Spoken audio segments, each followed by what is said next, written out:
jusqu'à présent. Parce qu'en fait, on est humilié. Mais, on ne va pas avancer. Pendant ce temps, nos compatriotes, nos frères et sœurs souffrent au nord là-bas. Voilà. Pour l'instant, bon, c'est le stand-by, mais je pense que dans ces prochains jours-là, il y aura une évolution notoire de la situation, où les jours, il y aura quand même un éclaircissement pour que chacun puisse y trouver son compte là-dedans. Toujours, mercenaire comme il faut notre mercenaire, mercenaire comme nous, mercenaire comme façon. Bon, moi je ne suis pas, je ne fais pas de populisme. Ni fait il ne faut pas s'avancer là-dessus. D'accord, d'accord. Il y a moi.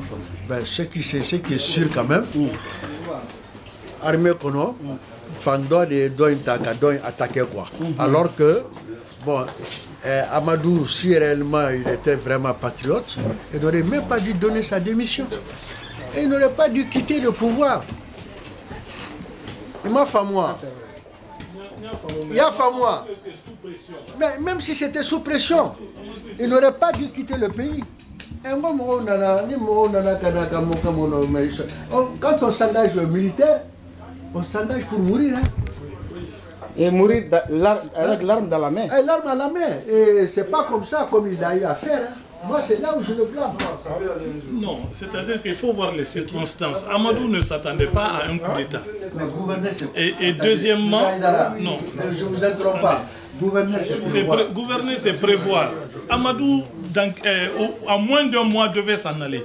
Donc, le coup d'État, pour lui, n'avait pas de signification, n'avait pas de sens. Mais le problème au Mali, c'est qu'il y a la dignité et l'honneur des familles, des militaires qui étaient en jeu. Parce que c'est des gens qui ne veulent pas que demain leurs enfants rasent les murs du Mali en disant voilà, nous faisons des boudlas, nous faisons des armes pour la Kabouli. Parce que le Mali est chef. Malheureusement aujourd'hui, cela s'est traduit par une défaite rapide, très forte de la part comment dirais-je, des assaillants, ce que les gens n'ont pas compris. Surtout que le pays, tout le monde pensait que le pays était quand même à l'abri des problèmes de logistique. Et dans la mesure où le président même ATT disait tout le temps que la logistique était là. Alors, où est la faille? Mais aujourd'hui, comme tu as dit, ne situons pas les responsabilités aujourd'hui. Essayons déjà de trouver des solutions pour sortir le Mali de ce problème-là. Les responsabilités, on les situera après. Au fil de la chronologie des événements, on situera les responsabilités. Parce que les responsabilités, on les retrouvera très loin. Les responsabilités, on les retrouvera très loin, ça remonte à très longtemps. Oui, on n'est pas là à faire voilà, ne faisons pas le procès aujourd'hui. Ce qui est, comme tu as dit tout à l'heure, c'est humiliant pour le Mali et les Maliens.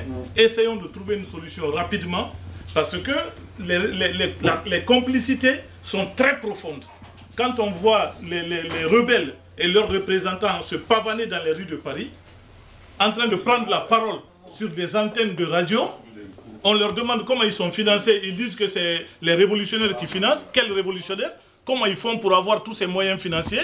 Donc il y a une discussion, il y a anguille sous roche. Aujourd'hui, on ne pourra pas retrouver toutes ces responsabilités. Aujourd'hui, ils sont allés prendre 1 million d'euros à la banque à Kidal là-bas, ces bandits-là. Oui. 1 million d'euros. C'est pour vous dire... Le cas en Côte d'Ivoire, hein, à Bouaké, on a vu la CEDEAO qui a été cassée par les rebelles. Et l'argent de la CEDEAO, on l'a retrouvé jusqu'au Sénégal. La BCEAO, avec la complicité de certains hauts responsables sénégalais, d'après les enquêtes qui ont été menées. Donc, attendons de voir. C'est pour ça que je dis les responsabilités ne les situons pas aujourd'hui, parce qu'il y aura beaucoup à dire sur ce qui s'est passé au Mali, sur cette rébellion-là. Tout le monde savait que les rebelles étaient rentrés au Mali avec des armes. Et pourquoi on ne les a pas empêchés? Pourquoi on n'a pas saisi ces armes-là? Pourquoi n'a-t-on pas empêché les rebelles d'entrer sur le territoire malien armé? Il fallait les faire rentrer dans leur pays, mais non armés. Pourquoi n'a-t-on pas pris toutes ces précautions? Et pourquoi aller ici et dire que le Mali ne fait pas frontière avec la Libye? Mais c'est ATT, c'est Kafougouna qui est allé les accueillir. Tout à fait. Kafougouna a été les accueillir, ils les ont recensés. Mais c'est le gouvernement de Amadou qui a accepté. Oui. Quelqu'un va... Il y a le frère Guinée aussi qui veut... Je pose la question. Je suis ivoirien. Je m'excuse. Le frère ivoirien veut...